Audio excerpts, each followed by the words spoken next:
Welcome friends, आपका target with Ramesh sir में स्वागत है। दैनिक रोजगार समाचार 30 सितंबर। Junior assistant 2019 result, junior assistant नया विज्ञापन 2022, BEd counselling 2022 update, UPPSC news update और UP triple SC news update और रेलवे में परीक्षा में सेंधमारी। इन सभी महत्वपूर्ण खबरों को हम लोग डिटेल से जानेंगे। उससे पहले अगर चैनल पर नए हो तो चैनल को सब्सक्राइब कर लें, बेल आइकन ऑल पे प्रेस कर लें और वीडियो को लाइक शेयर जरूर कर दें। सबसे पहली महत्वपूर्ण सूचना है वो जूनियर असिस्टेंट रिजल्ट 2019 को लेकर के है। जूनियर 2019 जो जूनियर असिस्टेंट 2019 का जो रिजल्ट है वो बनकर तैयार हो गया है। रिजल्ट आप लोगों को 1 से 2 दिन में जारी हो जाएगा। अगर कोई आज मीटिंग होती है तो आपको इस चैनल के माध्यम से फटाफट आप लोगों को अपडेट कर दिया जाएगा। फिलहाल रिजल्ट बनकर तैयार हो गया है, 1 से 2 दिन में आप लोगों का रिजल्ट मिल जाएगा। पूर्व निरीक्षक के बाद अभी इसी रिजल्ट का नंबर है और जल्दी ही ये आप लोगों को देखने को मिल सकता है। अगली महत्वपूर्ण सूचना है जूनियर असिस्टेंट को ही लेकर के है, नए विज्ञापन को लेकर के है जो 2022 में जारी होने वाला है। वो है लगभग 2000 पदों से अधिक पद, अच्छे पद हैं इसमें, लगभग 2000 पदों से अधिक पद इस विज्ञापन में आप लोगों को जूनियर असिस्टेंट के देखने को मिल सकते हैं। तो इस पर भी काम चल रहा है। जल्दी ही जूनियर असिस्टेंट 2019 के रिजल्ट के बाद जूनियर असिस्टेंट 2022 का नया विज्ञापन आप लोगों को जारी हो जाएगा। अगली महत्वपूर्ण सूचना है बीएड काउंसलिंग को लेकर के है। बीएड काउंसलिंग की जो सीटें हैं वो लॉक होना स्टार्ट हो गई हैं। बीएड काउंसलिंग में 2,40,000 सीटें आज से होंगी लॉक। बीएड संयुक्त प्रवेश परीक्षा के सफल अभ्यर्थियों की काउंसलिंग शुक्रवार से की जा रही है से होगी और रुहेलखंड विश्वविद्यालय प्रशासन के मुताबिक प्रदेश के 2,450 कॉलेजों की 2,40,000 सीटें के लिए अभ्यर्थी ऑनलाइन आवेदन कर सकेंगे। सीट आवंटन न होने पर कॉलेजों को उनसे लिया गया अग्रिम शुल्क वापस करना होगा। बीएड काउंसलिंग 31 अक्टूबर तक चलेगी। इस बीच 10 अक्टूबर से सत्र प्रारंभ हो जाएगा। कुल सचिव डॉक्टर राजीव कुमार ने बताया कि पूल काउंसलिंग 7 नवंबर से शुरू होकर के 15 नवंबर तक चलेगी और डायरेक्ट काउंसलिंग जो है वो 21 नवंबर से 25 नवंबर तक रखी गई है। शुक्रवार से काउंसलिंग शुरू करने के लिए तैयारियां पूरी कर ली गई हैं और गाइडलाइन भी जारी कर दी गई है। इसके तहत पहली काउंसलिंग में सीट आवंटित न होने पर कॉलेजों को शुल्क वापस करना होगा। अभ्यर्थियों को अभिलेखों की ऑनलाइन अपलोडिंग के समय बैंक खाता संख्या, नाम, पासबुक के पहले पेज की फोटोकॉपी और कैंसिल चेक की कॉपी अपलोड करनी होगी। अगली महत्वपूर्ण सूचना है यूपीपीएससी न्यूज़ को लेकर के है। यूपीपीएससी न्यूज़ देख लेते हैं। सबसे पहली महत्वपूर्ण सूचना है यूपीपीएससी की प्रवक्ता के जीव विज्ञान के 33 पदों का परिणाम घोषित कर दिया है यूपीपीएससी ने। और एक और परिणाम घोषित किया है, एई भर्ती परीक्षा का भी परिणाम घोषित कर दिया है। उत्तर प्रदेश लोक सेवा आयोग ने राजकीय आश्रम पद्धति इंटर कॉलेज परीक्षा 2021 के तहत प्रवक्ता जीव विज्ञान के 33 पदों पर भर्ती का अंतिम परिणाम बृहस्पतिवार को जारी कर दिया है।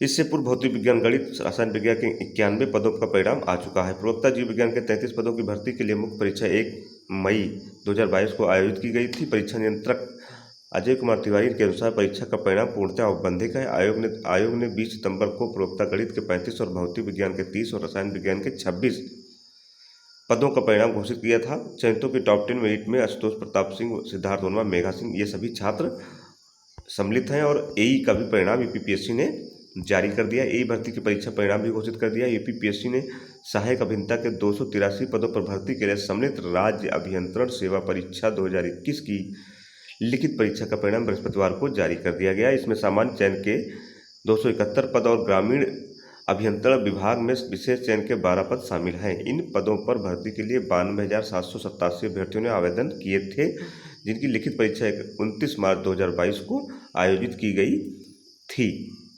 परीक्षा परिणाम आयोग की वेबसाइट और सूचना बोर्ड पर उपलब्ध है। अगली महत्वपूर्ण सूचना यूपीपीएससी को ही लेकर के लोक सेवा आयोग ने एक विज्ञप्ति जारी की है। आयोग द्वारा सूचित किया जाता है कि प्रवक्ता और राजकीय होम्योपैथिक मेडिकल कॉलेज यानी स्क्रीनिंग परीक्षा 2020 दिनांक 14 अक्टूबर से 19 अक्टूबर तक 2 सत्रों में कराई जाएगी। पूर्वाह्न 9:30 बजे से 11:30 बजे और अपराह्न 2:30 बजे से 4:30 बजे तक प्रदेश के लखनऊ नगर के लोक सेवा आयोग परीक्षा भवन अलीगंज के भूमि तल एवं प्रथम तल पर आयोजित की जाएगी। विषयवार परीक्षा का कार्यक्रम अभ्यर्थियों के प्रवेश पत्र आयोग की वेबसाइट पर उपलब्ध है। आयोग की वेबसाइट वही ऑफिशियली वेबसाइट है, ppsc.up.nic.in पर उपलब्ध है। अभ्यर्थी अपने रजिस्ट्रेशन नंबर और जन्मतिथि के आधार पर प्रवेश पत्र और अनुदेश डाउनलोड कर प्रवेश पत्र में अंकित परीक्षा केंद्र पर नियत तिथि एवं समय पर 2 फोटो और ID प्रूफ की मूल एवं छाया प्रति लेकर उपस्थित हो जाएं।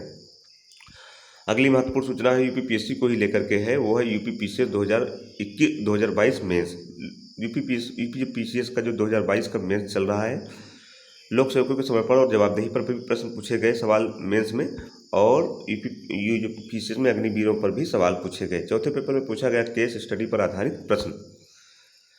पीसीएस मेंस में अभ्यर्थियों के नैतिक मूल्यों को गहराई से परखने की कोशिश की गई। पीसीएस मेंस 2022 की बृहस्पतिवार को आयोजित सामान्य अध्ययन एवं तृतीय चतुर्थ प्रश्न पत्र की परीक्षा में अभ्यर्थियों की विषय के प्रति जानकारी और उनके नैतिक मूल्यों की गहराई को से रखने की कोशिश की गई। तृतीय प्रश्न पत्र में जहां एक लाइन में कई पूछे गए थे, वहीं चतुर्थ प्रश्न पत्र के जरिए परखने की कोशिश की गई कि अभ्यर्थी एक अफसर के रूप में उनके नैतिक गुणों का कितना खरा उतरना है। सामान्य अध्ययन के चौथे प्रश्न पत्र में सवाल पूछा गया कि लोक सेवकों के संदर्भ में समर्पण और जवाबदेही की प्रासंगिकता क्या है, उसकी व्याख्या कीजिए। एक सवाल था कि अंतरात्मा की आवाज़ से आप क्या समझते हैं, और लोक सेवकों के कर्तव्य निर्वहन में यह किस प्रकार मददगार होगा।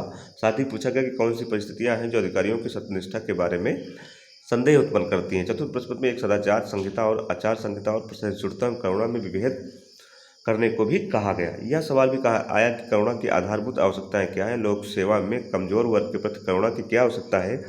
साथ ही पूछा गया कि समाज में भ्रष्टाचार को रोकने के लिए आपके अनुसार क्या कदम उठाने चाहिए, व्याख्या कीजिए। परीक्षा में शामिल अभ्यर्थियों ने बताया कि एक लोक सेवक में जो नैतिक गुण होने चाहिए उसे परखने के लिए पूछे गए सवाल काफ़ी स्तरीय और संतुलित रहे। वहीं तीसरे प्रश्न पत्र में एक लाइन के प्रश्न में कई सवाल पूछे गए। उपस्थिति जो रही वो 90.41% रही।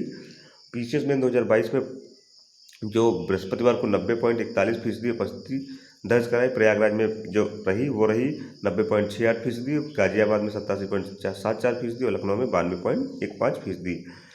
2021 के परिणाम न जारी होने से काफ़ी अच्छी उपस्थिति देखी जा रही है।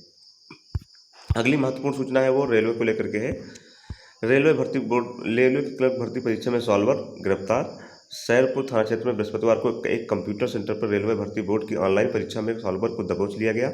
आरोपी रोहतास परहिरिया ने पूछताछ में बोला कि गोरखपुर निवासी वीरेंद्र की जगह परीक्षा देने के लिए उसे 50,000 रुपये दिए गए थे।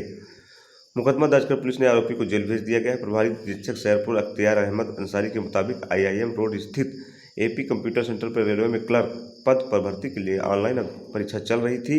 दोपहर को परीक्षा के दौरान एक युवक को संदेह होने पर परीक्षा संचालक टीम के अमित कुमार ने सूचना दी। तो ये रही कुछ महत्वपूर्ण सूचनाएं जो विद्यार्थियों के लिए महत्वपूर्ण हैं, विभिन्न समाचार रोजगार समाचार पत्रों पर छाई हुई हैं और आप सभी छात्रों के लिए महत्वपूर्ण है। चैनल पर नए हो तो एक बार फिर से मैं आग्रह करूंगा, चैनल को जरूर सब्सक्राइब कर लें, बेल आइकन ऑल पे प्रेस कर लें और वीडियो को लाइक शेयर जरूर कर दें। पूरा वीडियो देखने के लिए धन्यवाद। चैनल पर नए हो तो जरूर सब्सक्राइब कर लें, क्योंकि रोजगार संबंधित पल पल की अपडेट आपको इस चैनल के माध्यम से प्रदान की जाती है।